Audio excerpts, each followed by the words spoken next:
Balak pa kaya ireklamo ni Pacman ang resulta ng laban? Sinundan siya ng GMA News mula Australia hanggang Jensan kung saan mainit siyang sinalubong. Saksi, si Mav Gonzalez. Sa init ng pagsalubong sa kanya sa General Santos City, aakalaing hindi natalo ni Jeffrey Horn si Manny Pacquiao.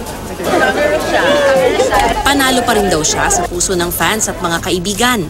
Kaya meron pa ring military honors. Lalong mainit ang mga yakap ng mga anak na babae ni Pacman. Kahit sa eroplano mula Gold Coast, Australia, good mood at nakikipagbiruan pa si Manny, nakasama ang kanyang pamilya, mga kaibigan at Team Pacquiao.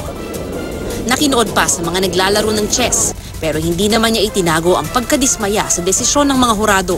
Na-sit up tayo. Pag mga ganyan mga horrible na decision, kaya nakakasira ng ng image ng boxing.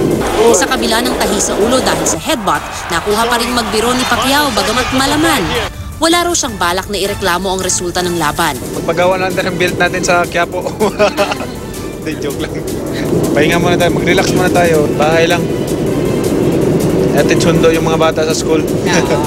Nice. Yung mga bills natin na ipinail. Mula rito sa General Santos City, ako si Mav Gonzalez, ang inyong saksi.